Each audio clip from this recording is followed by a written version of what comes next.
Your life is not random. Look at it closely. The patterns, the results, the things that keep happening again and again, that's not coincidence. Your life right now is a reflection of how you think. And here's where it gets uncomfortable, because most of the thoughts shaping your life don't feel like choices. They feel like facts. I'm not ready. I'm not good enough. This probably won't work. You don't question them. You don't challenge them. You repeat them, quietly, consistently, every single day. And over time, those thoughts don't just stay in your mind. They shape how you show up, how you speak, what you go after, and what you avoid. Until one day you look at your life, and it matches those thoughts perfectly. Here's what most people never realize. You're not stuck. You're just repeating patterns that keep you there. I saw this happen with someone I worked with a few years ago. He was talented, more than most people in the room. But you wouldn't know it by the way his life looked.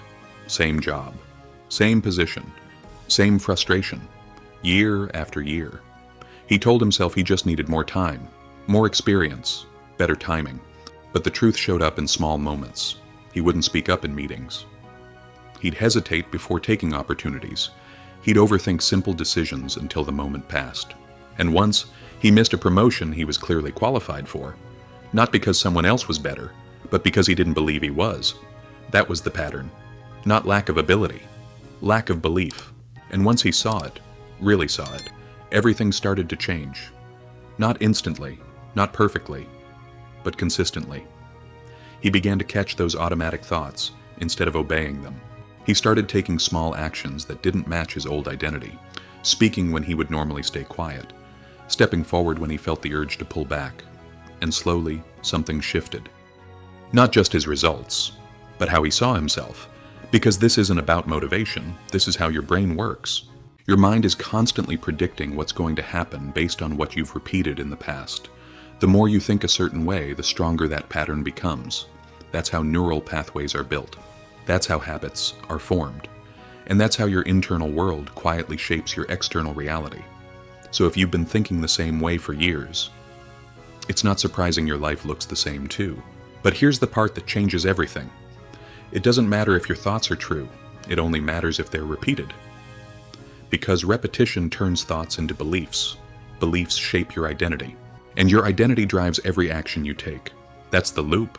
And once you see it, you won't be able to unsee it. Which means you also won't be able to keep telling yourself that your life is out of your control. Because it isn't. Over the next hour, you're going to start recognizing patterns in your own thinking.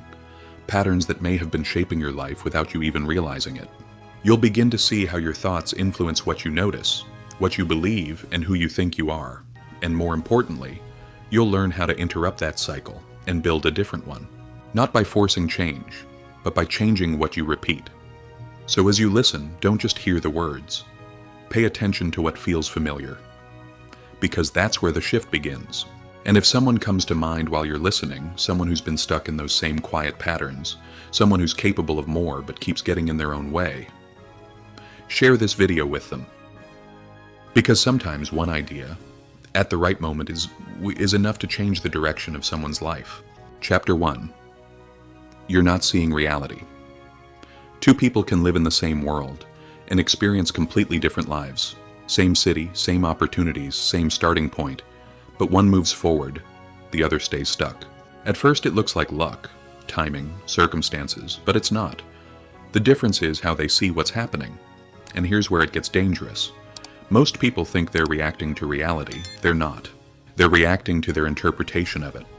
And that interpretation is shaped, quietly, automatically, by the thoughts they've been repeating for years. Which means if your thinking doesn't change, your life won't either. I want you to see this clearly, so let me show you something real. A few years ago, I worked with two colleagues, same role, same level, same environment. Let's call them Daniel and Marcus. At the start, there was no difference between them. Same training, same expectations, same potential. But within a year, their lives looked nothing alike. Daniel was growing, taking on bigger projects, getting noticed. Marcus? Still in the same place, same position, same frustration. Now here's the part most people would miss. It wasn't talent, it wasn't effort, it was perception. Daniel walked into challenges thinking, I'll figure this out. Not perfectly, not confidently, but enough to move forward. Marcus walked into those same situations with a different thought. This is going to go wrong. He didn't say it out loud, but it showed up everywhere. When a new project came in, Daniel leaned in. Marcus hesitated. When feedback was given, Daniel saw direction. Marcus saw criticism. When an opportunity appeared, Daniel saw potential. Marcus saw risk. Same events, different meanings, and those meanings shaped everything.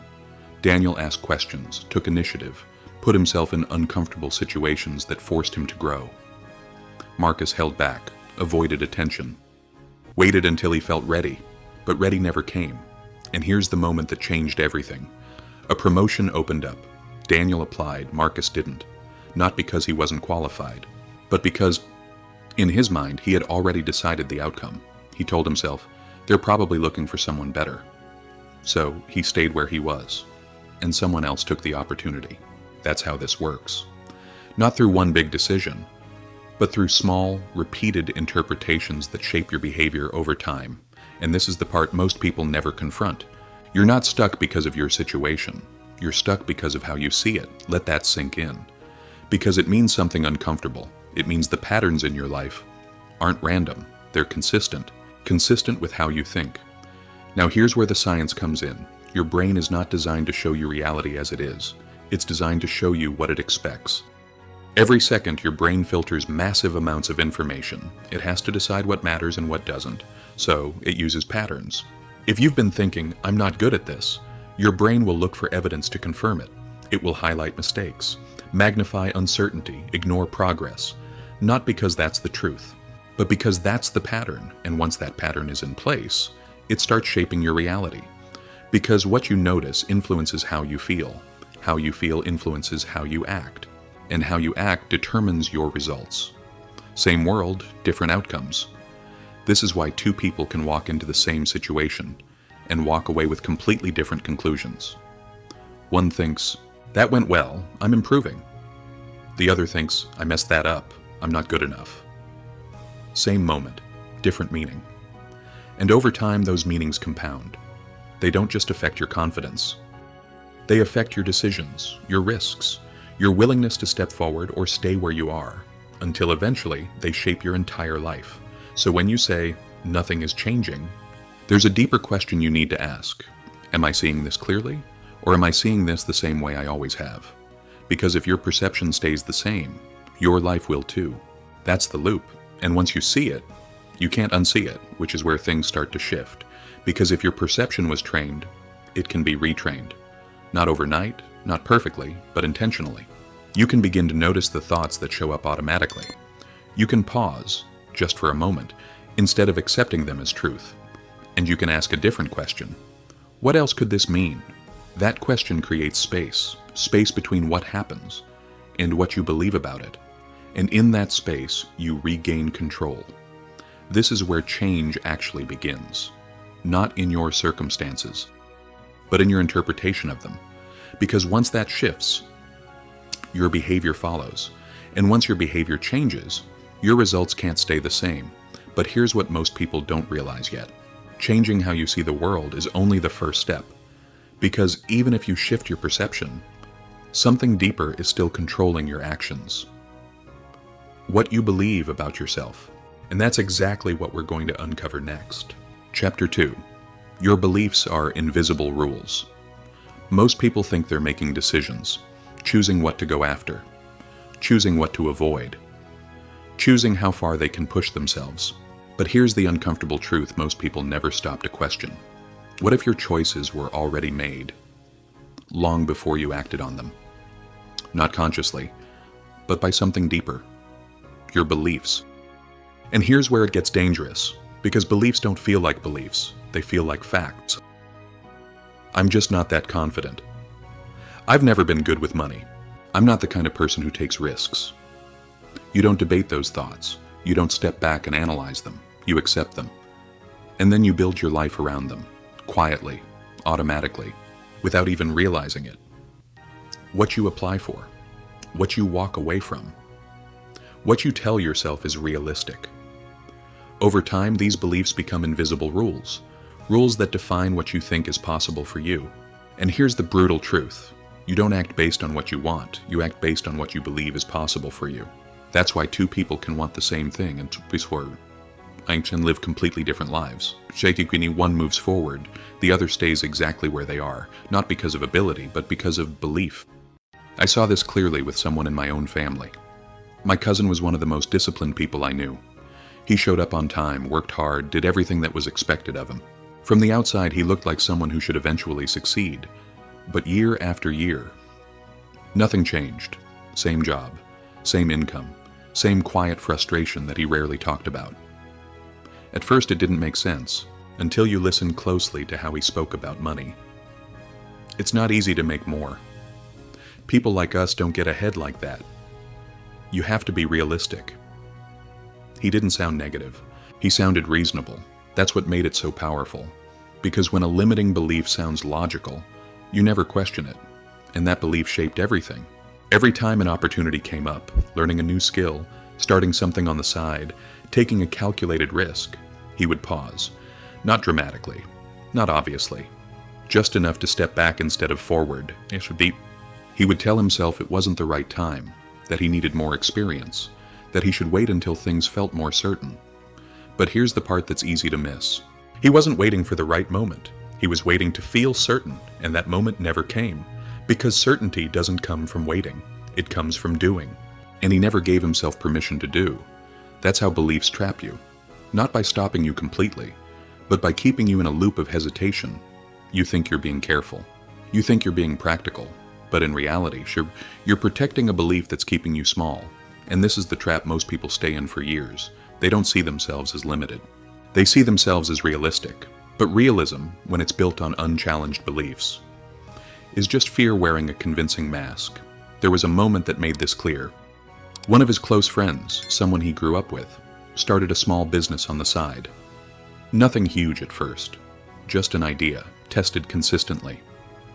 Within a year, that business began to grow. Within 2, it was generating more income than his full-time job. I remember the conversation we had about it. He didn't say, maybe I could do that too. He said, that's different. He got lucky. That one sentence revealed everything. Because instead of seeing possibility, he saw distance. Instead of asking, what can I learn from this? He reinforced the belief that it wasn't available to him. And that's when it really hit me. You're not playing small. You're playing inside beliefs that were never true to begin with. Let that sink in. Because it means something deeper than most people are comfortable admitting.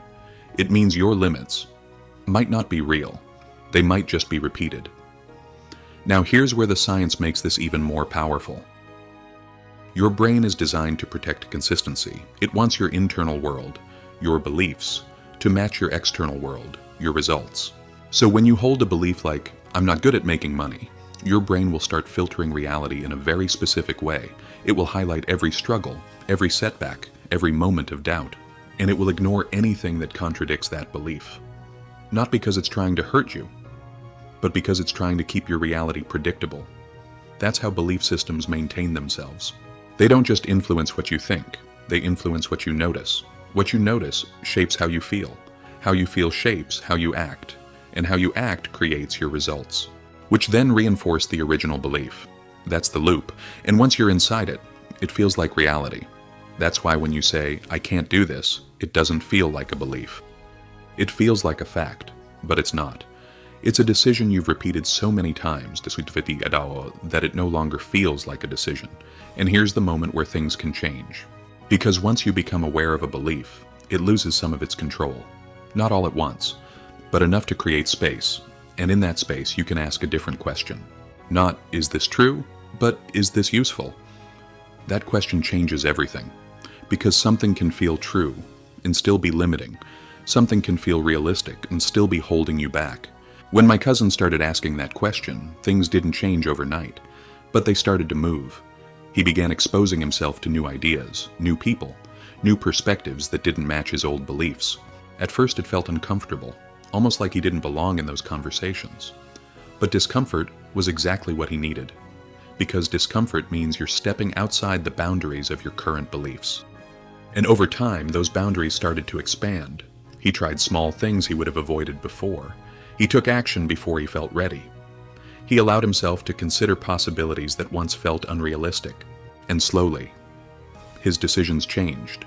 And when his decisions changed, his results began to follow. Not instantly, not dramatically, but consistently. That's how belief shifts work.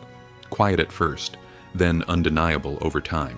So the question isn't just, what do you want from your life? The real question is, what have you decided is possible for you? Because that answer is already shaping your future, right now. And if you don't challenge it, you will keep living inside it, even if it's not true, even if it's holding you back. But once you see it, once you question it, once you stop treating it like a fact, you begin to take back control, not of everything, but of something that changes everything. Your direction. Because when your beliefs expand, your actions follow. And when your actions change, your life has no choice but to change with them. But there's one more layer to this. Even if you begin to shift your beliefs, they won't hold unless something supports them every single day. Your focus. Because what you consistently pay attention to is what keeps your beliefs alive. And that's exactly what we're going to uncover next. Chapter 3. Your focus is your reality. Right now, something is shaping your life more than your skills, more than your effort, even more than your circumstances. Most people never notice it, because it feels normal, it feels like attention. But in reality, your focus is deciding what your life becomes, and here's where it gets dangerous. Because you don't control your focus as much as you think you do. Your habits do, your environment does, your unconscious patterns do, which means if you don't take control of your attention, something else will. Take a moment and think about your average day. What do you spend most of your time thinking about? Problems, distractions, things that frustrate you, or things that move you forward? Because whatever your answer is, that's the direction your life is moving. Not slowly, not eventually, right now. Here's the brutal truth. You don't get more of what you want. You get more of what you focus on, and most people are focusing on the wrong things. Not intentionally, but consistently. I saw this play out with a close friend of mine. He wasn't lazy. He wasn't unmotivated. But he always felt overwhelmed, constantly stressed, constantly behind. No matter how hard he worked, it never felt like enough. At first it didn't make sense, until I spent a few days around him and really paid attention to how he used his time, every spare moment, his phone, scrolling, checking notifications, watching short videos, not for hours straight, but in fragments. 5 minutes here, 10 minutes there, over and over again. And here's the part that most people miss. It wasn't just stealing his time, it was shaping his focus. His brain was being trained to jump constantly, from one thing to another, from one stimulus to the next, which meant when it came time to do something that actually mattered, he couldn't stay with it. Not because he didn't care, but because his attention had been trained to leave. And once that happens, everything feels harder, work feels heavier, decisions feel overwhelming, progress feels slow. Not because the task is difficult, but because your mind won't stay in one place long enough to make it easier. This is the trap. And this is where most people stay stuck for years. They think they have a discipline problem. They don't. They have an attention problem. And until that changes, nothing else will. Because focus isn't just about productivity. It's about perception. Whatever you focus on, your brain begins to amplify. If you focus on problems, they start to feel bigger than they are. If you focus on progress, you start to notice momentum. Same life, different experience. That's how powerful attention is. But here's the twist most people don't realize. Your focus doesn't just reflect your reality, it creates it. Because what you pay attention to determines what you notice. What you notice shapes what you believe, and what you believe drives how you act. That's the loop. And once you're inside it, it's hard to see anything else. I remember a moment that made this very clear. That same friend, after months of feeling stuck, decided to make one small change. Nothing dramatic. He didn't quit his job. He didn't overhaul his life. He just did one thing. He removed distractions for 2 hours every morning. No phone, no notifications, no interruptions, just focused work. At first it was uncomfortable. His mind kept reaching for stimulation, checking something, refreshing something, anything but staying still. But he pushed through it, and within a few weeks, something shifted, not just in his results, in how he felt. Work started to feel easier. He made decisions faster. He saw progress he hadn't noticed before. Same job, same responsibilities, different focus, completely different experience. That's when it became obvious. He didn't need more time. He needed better attention. And here's the part that hits hardest. You don't feel stuck because your life is overwhelming. You feel stuck because your attention is scattered. Let that sink in, because it changes how you see everything. It means the problem isn't out there. It's in what you're giving your energy to. And once you see that, you can start taking control of it. Not all at once, but intentionally. You can begin by asking a simple question. What am I feeding my mind right now? Because your attention is like fuel. Whatever you feed grows. If you constantly feed distraction, you build a distracted mind. If you feed focus, you build clarity. And clarity leads to action. This is why small changes in attention create massive changes over time. You don't need to control every thought. You just need to control what you keep returning to. That's the key. Not perfection, consistency. Because every time you bring your focus back, you're training your mind. You're building a new pattern, one that supports your growth instead of working against it. But here's what most people don't realize yet. Even if you start focusing better, even if you control your attention, there's still something deeper that determines whether that focus lasts. Something that decides whether you stay consistent or fall back into old patterns. Your identity. Because if your identity doesn't support your focus, it won't last. And that's exactly what we're going to uncover next. Chapter 4. Your identity is your ceiling. You can change your thoughts. You can challenge your beliefs. You can even control your focus for a while. But if there's one thing that will quietly pull you back to where you started, it's your identity. And here's the part most people don't realize. You don't act like the person you want to become. You act like the person you believe you already are. That's the difference. And that difference changes everything. Think about it. Have you ever told yourself, I'm going to be more disciplined, only to fall back into the same habits a few days later? Or, I'm going to start taking things seriously. But somehow, nothing really changes. It's not because you lack motivation. It's not because you don't care. It's because your identity hasn't changed. And until it does, your behavior won't either. Here's the brutal truth. You don't rise to your goals. You fall back to your identity. That's why short bursts of motivation don't last. That's why people start strong and then slowly drift back. Because deep down, their actions don't match who they believe they are.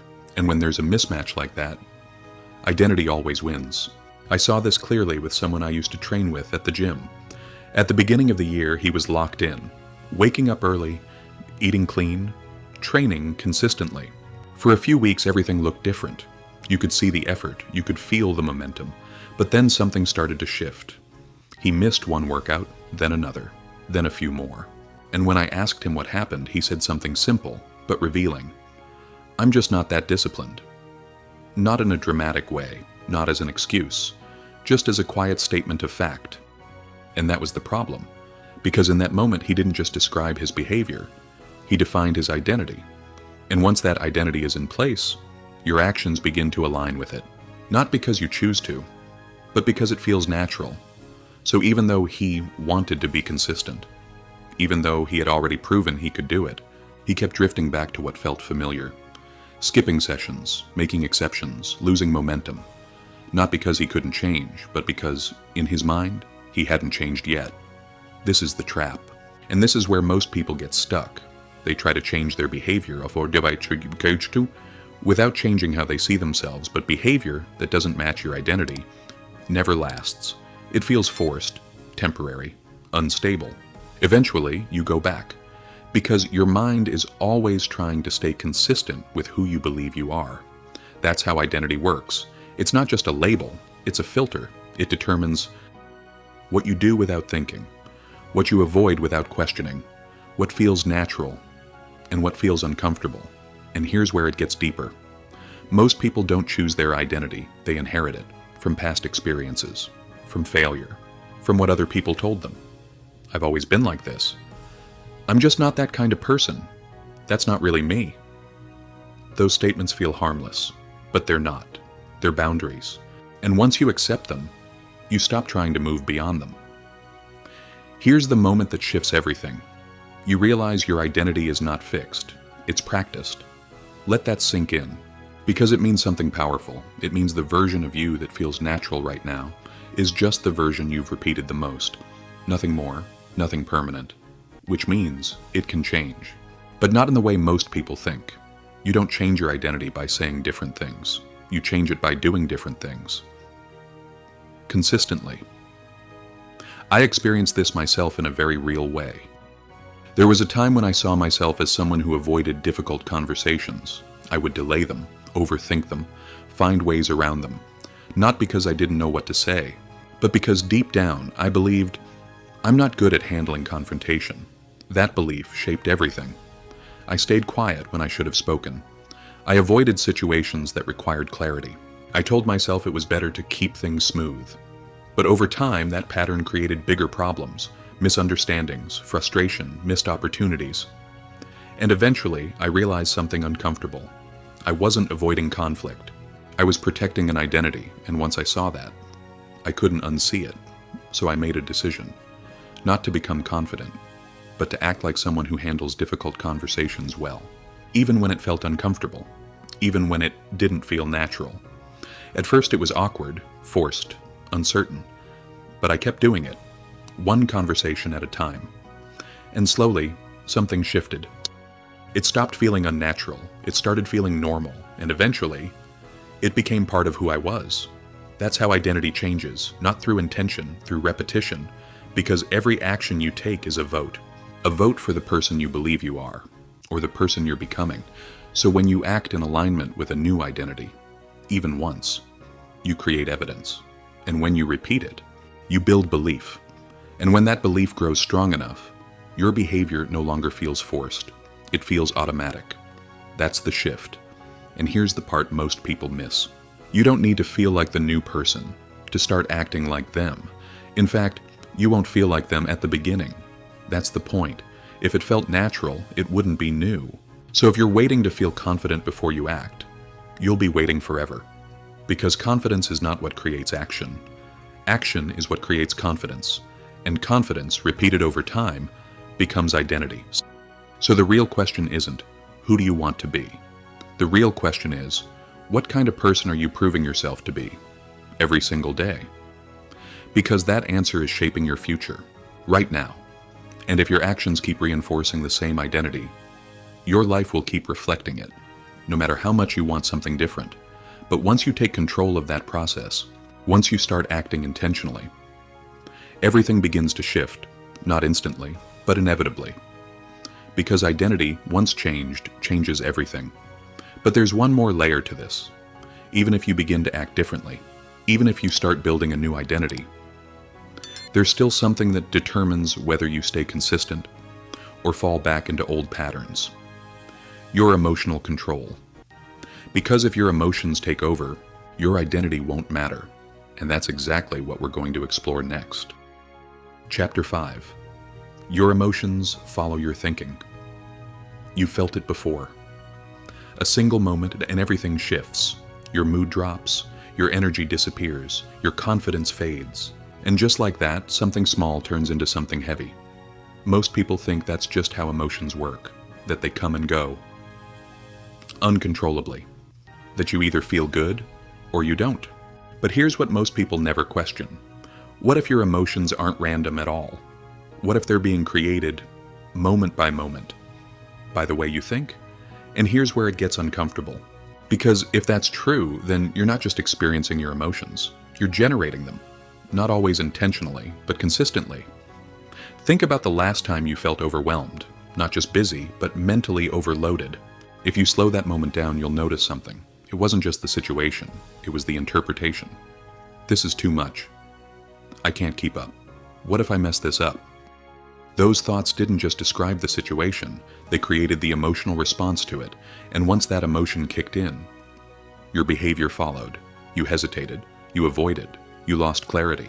Not because the situation was impossible, but because your mind made it feel that way. Here's the brutal truth. You don't feel what happens to you. You feel what you think about what happens. Let that sink in.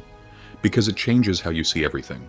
It means two people can go through the exact same experience and feel completely different. One sees pressure, the other sees opportunity. One feels anxiety, the other feels focus. Same moment, different thoughts, different emotions, different outcomes. I saw this clearly in a situation that could have gone very differently. A colleague of mine was about to give a presentation to a room full of senior executives. It was a big opportunity, the kind that could change his trajectory. Right before he walked in, I asked him how he felt. He paused for a second and said, "Nervous, but ready." Another colleague in a similar situation weeks later said something very different. "I feel like I'm going to mess this up."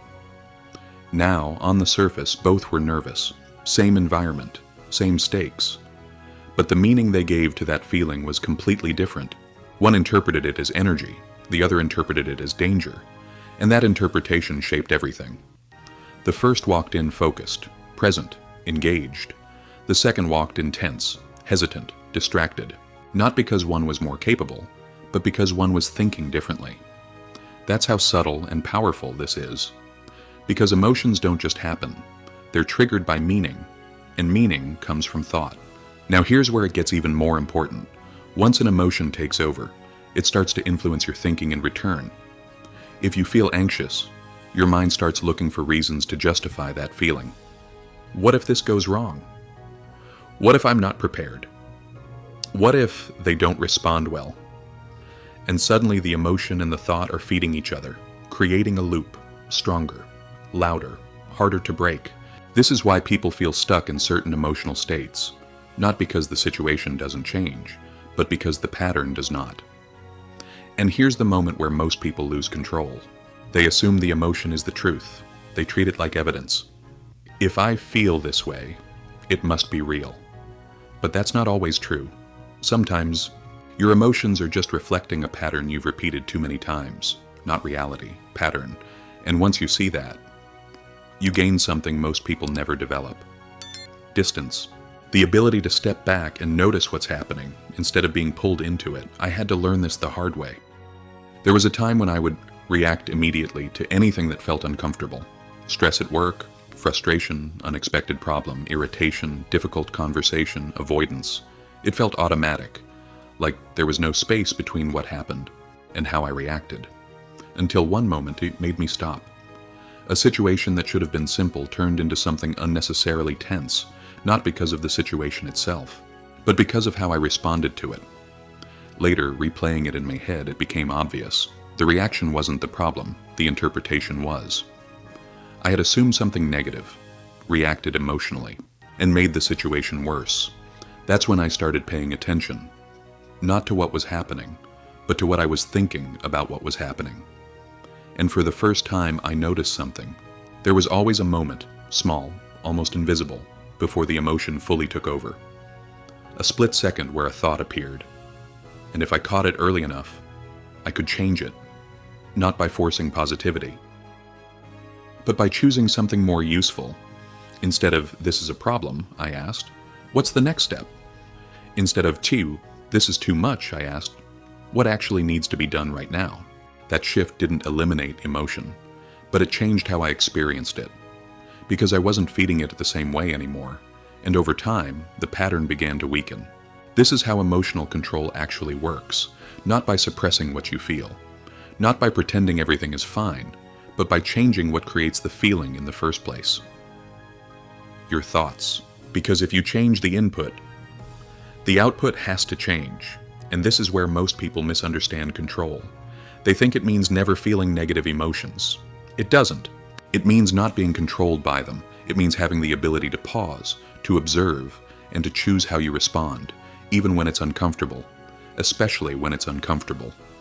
Because that's where your growth is. And here's the part that matters most.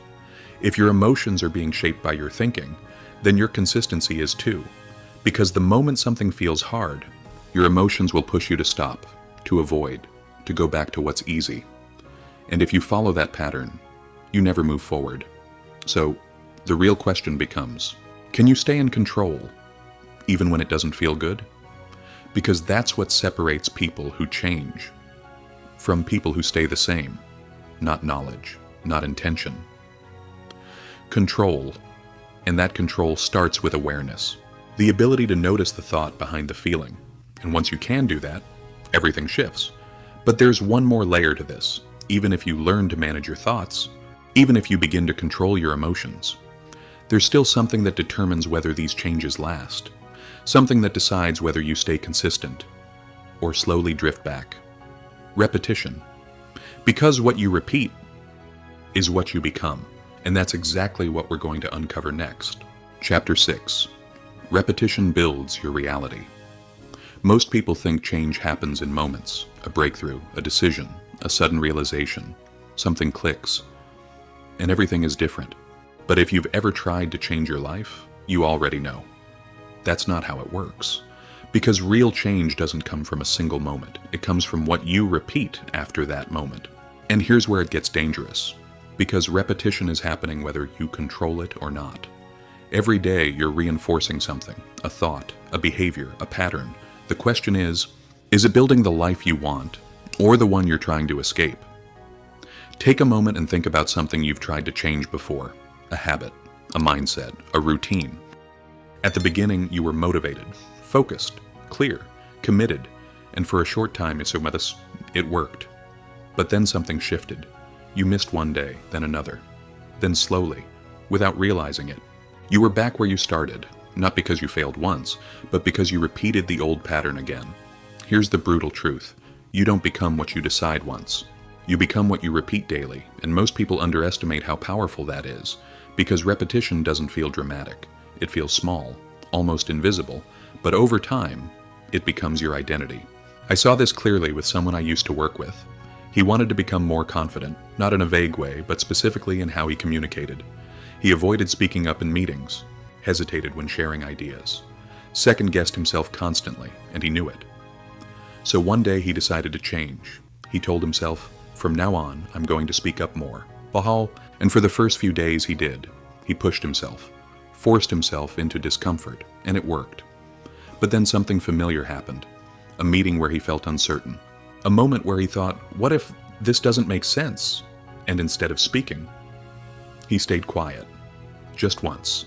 But that was enough, because the moment he repeated the old behavior, his brain recognized it as the pattern, and the next time, it became easier to stay silent again. That's how repetition works. It doesn't care about your intentions. It only cares about what you do consistently. And this is where most people misunderstand progress. They think it's about intensity, working harder, trying more, pushing further. But intensity fades. Repetition doesn't. It's what you come back to again and again that shapes who you become. And here's the twist most people miss. Repetition doesn't just reinforce behavior. It rewires your brain. Every time you repeat a thought or action, you strengthen the neural pathway behind it. It becomes easier, faster, more automatic. That's why habits feel effortless over time, not because they're easy, but because they've been repeated. So if you've been repeating doubt, it becomes natural. If you've been repeating avoidance, it becomes automatic. If you've been repeating distraction, it becomes your default. Same brain, different wiring. And once that wiring is in place, it starts running your life. This is why people say, I don't know why I keep doing this. They do. They just don't realize how often they've repeated it. And here's the part that hits hardest. You don't have a motivation problem. You have a repetition problem. Let that sink in.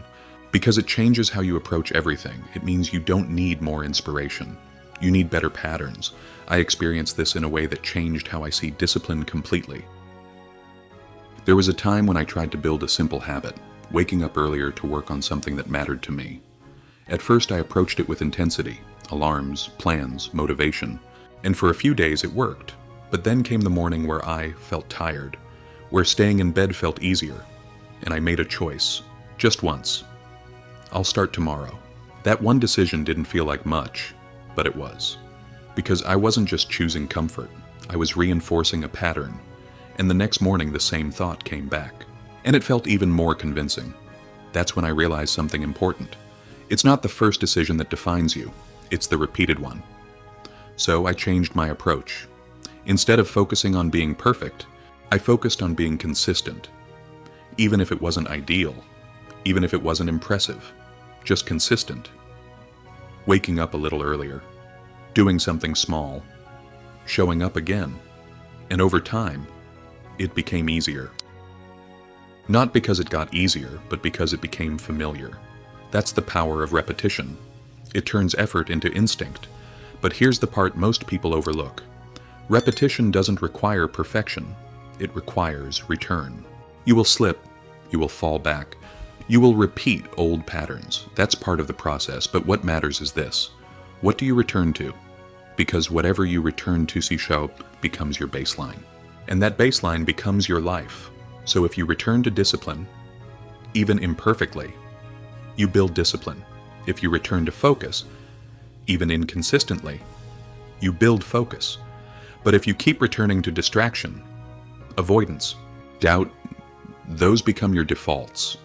That's the reality most people don't want to face, because it puts responsibility back on them, not in a negative way, in a powerful way. It means your future isn't decided by one moment. It's decided by what you repeat next. So the question isn't, can you change your life? The question is, what are you reinforcing today? Because that answer is shaping who you become, right now. And if you want to become someone different, you don't need a dramatic change. You need a repeated one. Small actions, done consistently, until they stop feeling like effort and start feeling like you. That's when the shift happens, not outside, inside. But there's one more layer to this. Even if you understand repetition, even if you begin to build better patterns, there's still something influencing what you repeat every day, something that either supports your growth or pulls you back into old habits, your environment. Because what's around you is constantly shaping what you return to, and that's exactly what we're going to explore next. Chapter 7. Your environment is rewriting you.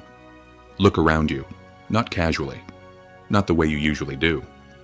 Really look. The people you talk to, the things you consume, the spaces you spend the most time in. Because whether you realize it or not, all of it is shaping you. Not just influencing you, not just affecting your mood, shaping your thinking, your habits, your identity. And here's where it gets uncomfortable. Because most people believe they think independently. They believe their decisions are their own, their preferences, their opinions, their direction. But here's the truth most people avoid. You are being influenced far more than you think. And if you're not intentional about your environment, it will decide who you become, without asking, without warning, without you even noticing it happening. Take a moment and think about this. Why do some people seem to grow faster than others?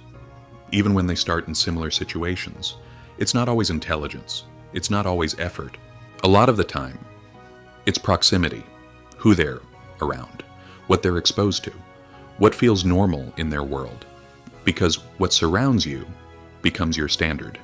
And when something feels normal, status, you stop questioning it. I saw this clearly with someone I knew from a previous job. He wasn't lazy, he wasn't unmotivated, but he was stuck. Same habits, same routines, same conversations every day. And if you listened closely to the people around him, you could hear why. Complaining about work, talking about what's unfair, dismissing people who were doing better as lucky or different. It wasn't aggressive, it wasn't obvious, it was subtle, but it was constant. And over time, that environment shaped how he saw the world. Opportunities didn't look like opportunities, they looked like risks. Success didn't look like something to pursue, it looked like something reserved for other people. And because of that, he never moved. Not because he couldn't, but because his environment made staying the same feel normal.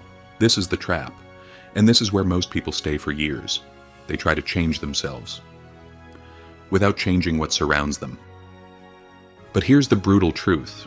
You don't rise above your environment. You adapt to it. Let that sink in. Because it means something important. It means if you're constantly surrounded by distraction, you will become distracted. If you're surrounded by people who settle, you will start settling. If you're surrounded by negativity, it will shape how you think, even if you don't agree with it. Not immediately, but gradually, through repetition, through exposure, through normalization. And once it becomes normal, it becomes invisible. That's how powerful environment is. But here's the twist most people miss. Your environment isn't just physical, it's mental. It's what you listen to, what you watch, what you scroll through when no one is looking. Because every piece of content you consume is training your mind, teaching you what to focus on, what to care about, what to expect. So if your environment is filled with noise, your thinking becomes noisy. If it's filled with comparison, your thinking becomes insecure. If it's filled with distraction, your attention becomes fragmented. Same brain, different inputs, different results. I experienced this shift in a way I didn't expect. There was a time when I felt like I wasn't making progress. Not because I wasn't trying, but because nothing seemed to stick. I would start habits, then lose them, get motivated, then fall back. It felt like I was constantly resetting until I started paying attention to what I was surrounded by. Not just people, everything. The content I consumed, the conversations I had, the default environment I existed in every day. And I realized something uncomfortable. I was trying to grow in an environment that reinforced staying the same. Every time I tried to focus, I was surrounded by distraction. Every time I tried to improve, I was surrounded by noise. Every time I tried to think differently, I was feeding my mind the same inputs. So I made a change, not a dramatic one, but a deliberate one. I started adjusting what I allowed into my environment, who I spent time with, what I listened to, what I gave my attention to daily. At first it felt small, almost insignificant, but over time, it changed everything because my environment stopped pulling me backward and started pushing me forward. That's when I understood something clearly. You don't need more willpower, you need better surroundings, because willpower fades, environment doesn't. It's always there, influencing you, shaping you, guiding you, whether you realize it or not. So if you want to change your life, you have to change what you're exposed to. Not perfectly, not all at once, but intentionally. You can start by asking one simple question. What is this environment teaching me? Because every environment teaches something. Some teach growth, some teach comfort, some teach limitation, and whatever it teaches, you learn. That's the reality. So if you want to become someone different, you don't just change your habits. You change what supports those habits. Because once your environment aligns with your goals, everything becomes easier. Not easy, but easier. And that difference matters, because it allows consistency, and consistency creates change. But here's the final layer.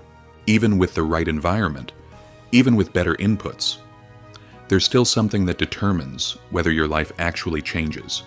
Something that turns thinking into results. Something that makes everything real. Action. Because without action, nothing you've learned matters. And that's exactly what we're going to uncover next. Chapter 8. Action is where everything becomes real. By now you understand something most people spend years missing. Your thoughts shape your perception. Your beliefs define your limits. Your focus directs your energy. Your identity drives your behavior. Your emotions influence your consistency. Your repetition builds your patterns. And your environment reinforces all of it. It's a complete system. And if you've been paying attention, you can probably already see parts of your own life in it. Patterns that used to feel random now make sense. Reactions that felt automatic now feel traceable. You can see the structure behind it. But here's the uncomfortable truth that most people reach at this point. Understanding it doesn't change anything. And this is where everything either moves forward or stops completely. Because knowledge feels like progress. It feels like you're doing something. But in reality, nothing changes until you act. And here's where it gets dangerous. Because once you understand something deeply, your mind gives you a false sense of control. You start thinking, I get it now. But your life doesn't respond to what you understand. It responds to what you do. That's the gap most people never close. They think differently, but they don't act differently. So their life stays the same, not because they don't know better, but because they don't move. I saw this clearly with someone I worked with a few years ago. He was one of the most self-aware people I knew. He understood mindset, habits, discipline, everything we've been talking about. He could explain it better than most. He knew exactly what was holding him back. But nothing changed. Same job, same results, same frustration. And one day in a conversation that stuck with me, he said, I feel like I know everything I need to know. I just don't do it. That was the moment it became obvious. His problem wasn't knowledge, it was action. Or more specifically, the lack of it. Because every time he understood something but didn't act on it, he reinforced a different pattern, a quieter one, a more dangerous one. the pattern of hesitation, the pattern of delay, the pattern of "I'll start later." And over time, that pattern became his identity, not because he chose it, but because he repeated it. This is the trap, and this is where most people stay stuck indefinitely. They keep learning, keep consuming, keep understanding, but they don't cross the line where it actually matters. They don't act. Here's the brutal truth.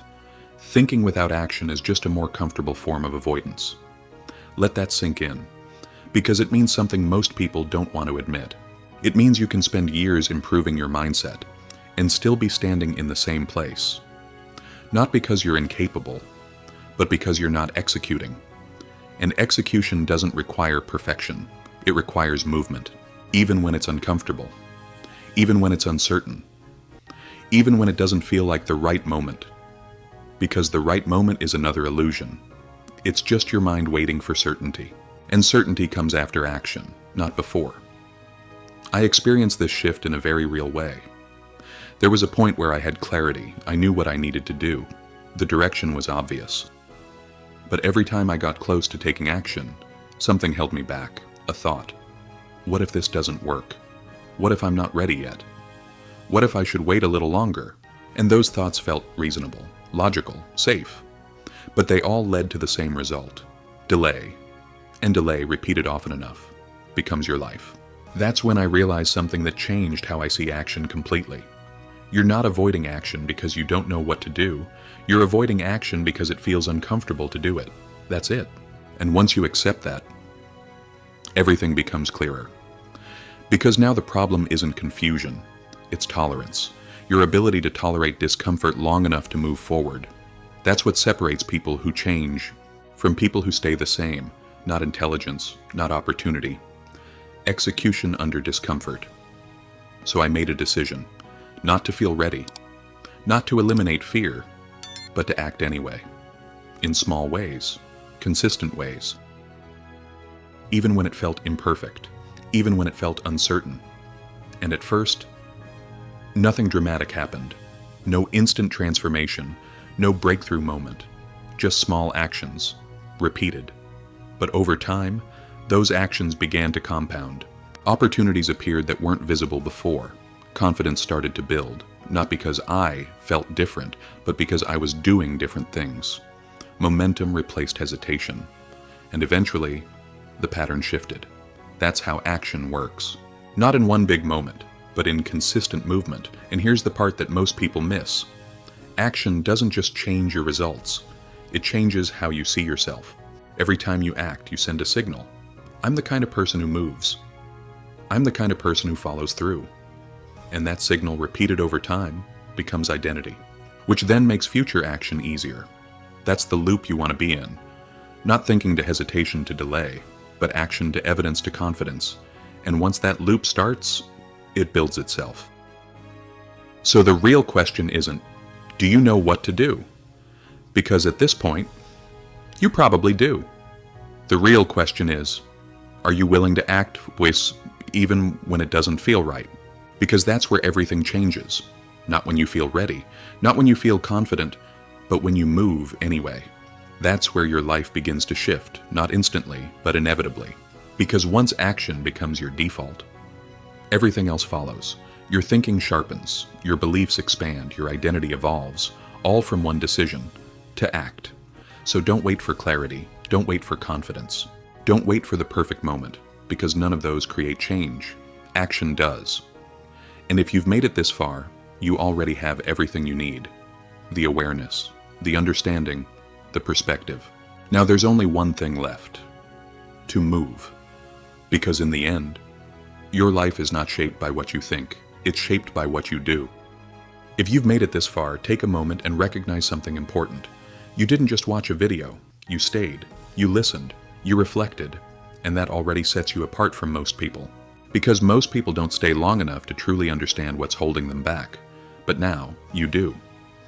You've seen how your thoughts shape your perception, how your beliefs quietly define your limits, how your focus directs your energy, how your identity controls your behavior, how your emotions follow your thinking, how repetition builds your patterns, how your environment influences who you become. And ultimately, how action is the only thing that turns all of it into reality. This isn't just information, it's a system that has been shaping your life, whether you were aware of it or not. And now you have something most people never develop: awareness. But here's what matters most. Awareness alone doesn't change your life. Application does, because everything you've just heard will only matter if you use it, not perfectly, not all at once, but consistently. So instead of trying to change everything overnight, start small. Pay attention to your thoughts. Notice the patterns that keep showing up. When you catch yourself thinking, "I can't do this," pause and question it. When you feel overwhelmed, don't just react. Step back and ask what's really happening. When you hesitate, remind yourself that action doesn't require certainty.